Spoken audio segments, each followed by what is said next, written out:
Now, starting from the top, let's look at the second heaven. The space is adorned by the sapphire. In the heaven of extreme insight, beings have the body that is as tall as the 8,000 yojanas, and the lifespan is equivalent to a medium kalpa. 然后为什么叫这个三见天呢？ Coming down from the unexcelled heaven, there is the extreme inside heaven. The reason they're named as extreme heaven, extreme inside heaven is because they have the correct view. The space is adorned with sapphire, or maybe the space color is that kind of blue. In this heaven, it is quite magnificent, beautifully adorned, and the celestial being's height is 80,000 yojanas. The lifespan is 80,000 medium kalpas. 它有这个中间呢有这样的这个差别啊，就是它这里如果是8000 It is of half of the previous heaven, the unexcelled heaven. 的话那就是也没有按这个规则来的， But not 就是也有这样的。 Not all the heavens would follow this rule. Some of them doesn't have this kind of pattern. Let's look at the third heaven. The wonderful adornment of jewel space. 三见天，这个叫做三千天。 This is the perfect appearance heaven. The height of the beings is 4,000 yojanas, and the lifespan is about a medium kalpa. This space is called the wonderful adornment of jewels space, and the heaven's name is called the perfect appearance heaven. Why is it named so? It is because in this heaven, the beings enjoy all kinds of wonderful enjoyments and peace. 肯定都有共同的一些特点，但是呢，就是在这里呢，因为一个特殊的原因， As celestial beings, they all have certain qualities that's similar, but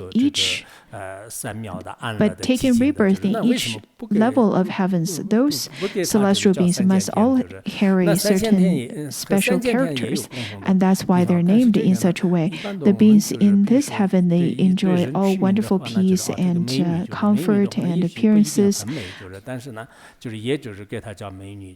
Therefore, it is called the perfect inside heaven.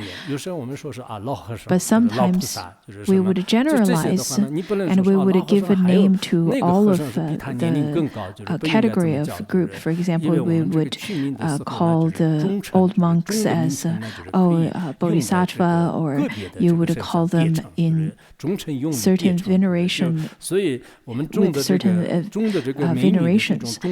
One may argue, well, it is not all pervasive, it can't be all right, it can't be all true, but the general names and the general venerations doesn't necessarily need to apply the Buddhist logic refutations.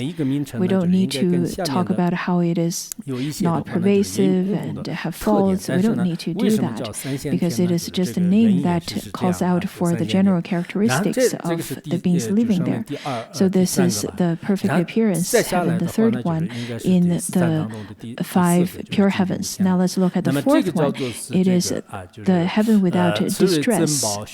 Within purple anther jeweled space, without distress heaven, the beings with body of 20,000 yojanas, their lifespan reaches mid-kalpa. Over here, it says that the purple anther jeweled space, maybe the space color is of the purple color. And this particular realm is the without distress heaven. And why is it called without distress? It is because the celestial beings do not have much desire, therefore they're not vexed. So it is the heaven without distress. Nowadays, people are distressed by a lot of things. They feel that everyone around them are annoying. They feel that the family members are so annoying, and the neighbors are so annoying, the children are so annoying, and my parents are so annoying, and that becomes a verbal slang on internet and in our daily life. People use that so often nowadays.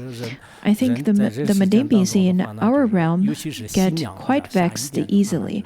If we were to be reborn in the heaven without distress, it would be quite wonderful, because there would be no distress at all, no afflictions at all. But when it comes to afflictions, I think it also has something to do with people's mind, the capacity of their mind. There are the ones who are quite narrow-minded and small-hearted, then everything could stimulate them to feel that they are quite distressed. And for people with a big heart and a big mind, then they won't be easily afflicted by the others' opinions and so on. When we look at mundane beings, though that we're all mundane beings, but there are differences between mundane beings. So there are the ones, for example, who tend to get rather quite happy, and the ones who tend to get very easily annoyed by the others. On one hand, you may think that it's easy for the monastics to be happy because there's really nothing much to do. There's really not much of suffering that they need to endure. They're wearing monastic robes with their hair shaven and with the malas in their hand. They should be quite happy. Indeed, there are the ones that's very happy. But on the other hand, there are the monastics and the lay practitioners within the Sangha. Some of them tend to have more afflictions in this world. For example, they're affected by their health and sometimes mental health, and we need to spend lots of money to send them to appropriate places to get treated. So in the monastics and the lay practitioners crowd, there are the ones that do not enjoy happiness per se. They still have lots of afflictions. It is indeed very easy for people nowadays to feel annoyed, to get distressed, and to have lots of suffering. They would bring a great amount of suffering to themselves and upon the others, just because they're very sensitive to get along. They're very sensitive, and they can't get along with others. And that happens sometimes even after people get ordained. And sometimes the afflictions got more so after they got ordained. That is because we do not engage in practice. The Dharma is really wonderful, but if we do not engage in actual practice through, for example, the memorandum of preliminary practices or words of my perfect teacher, if you do not engage in the actual practice, if you do not embody the Dharma, if you do not manifest the Dharma, if you only listen to the beautiful and wonderful Dharma teachings, of course, it's wonderful you're listening to it, but if you cannot embody it, then you're still separated with the Dharma, and it's not going to help you. You would say, oh, thank you for the gurus and Khenpos to give us the teaching, but I can't really help it when afflictions come to me. When there's afflictions, then I feel it is the afflictions would strike me just as a landslide. It's difficult for me to work with it. That is really our problem. It is because we do not embody the Dharma yet. But look at the celestial beings. We should very much rejoice their happiness. They do not have much desire. They do not have much of the afflictions. They're so happy. And they would be quite happy, but not the kind of happy that we have. Sometimes we laugh, we would be extremely happy and laugh our heads off. It is not like that at all either. It is rather in abiding the bliss of samadhi.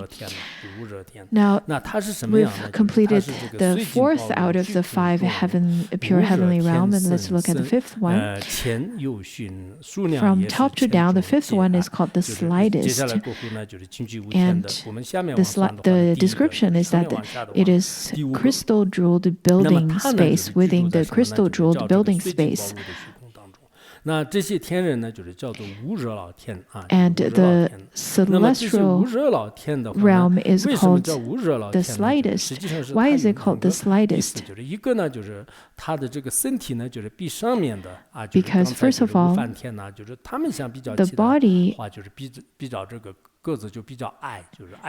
the height of the celestial beings, they are shorter than the previous heaven, which is without distress heaven. Another one is because they don't have much desire.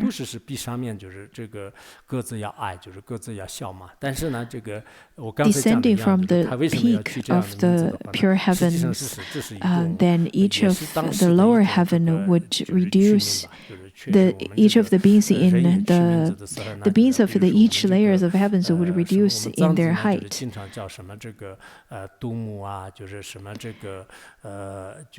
This is the characteristics that they share. Therefore, they're named as the slightest. When it comes to giving names, sometimes as Tibetans we would give names as Droma, which means Tara, and then the Ishito, which is the wisdom ocean, and so on and so forth. We would give those kinds of names to certain people. For the celestial beings, they got this name for their realm called the slightest. But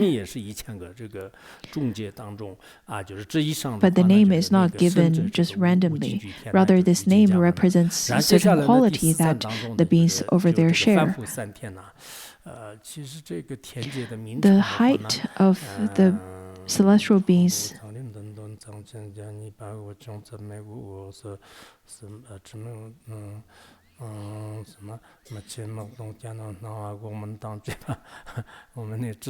the height of the beings in this realm is about 1,000 yojanas, and the lifespan is about 1,000 medium kalpa. And now we've already finished the 5 pure heavens. I was just reciting the Gateway to Knowledge, the verses, which helps us to memorize the names of the 17 heavens in form realm.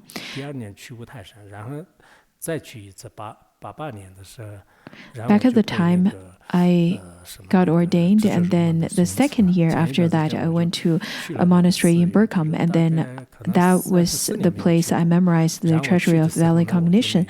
The second year, which was the second year, I went to Mount Wutai, and then I went again in 1988. That was the year I memorized the verses of Gateway to Knowledge. Just a short period of time ago, went back to visit that monastery. I haven't visited there for 34 years. When I went there, I give them a teaching in the morning, and then in the afternoon I went to the forest that I used to memorize the books. Though that many houses were built over there now, but I remembered many things that happened there.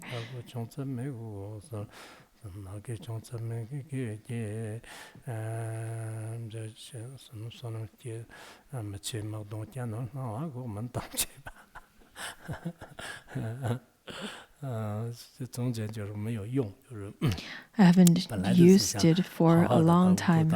Initially, I wanted to memorize the 5 treatises. But I remember back then, a few of the Kempos who are quite well known nowadays, we were not very good at memorizing the texts. The other ordinary monastics, they're very good. They were very good at memorizing the books. So usually we can only memorize half of it, and then it's very difficult to remember the rest of them. Anyhow, we finished the first 5 pure heavens. Today I would like to finish the heavens of the form realms. Sometimes I tend to get a little bit rushed at the end of the class, but maybe I shouldn't do that. I should just continue with my teaching and give the teachings as much as I can. But sometimes I would worry about you because you have to get up so early in the morning, and then if I teach for a long time in the evening, you would be quite tired. But if I were to get too rushed, it's probably not going to explain everything clearly. Therefore, however long it would take, let us finish the class slowly and properly. Now let's look at the mundane beings heaven realms. In the 4 dhyanas, fourth dhyana, there are the 3 celestial realms for the mundane beings. The first one is the Great Variation celestial realm.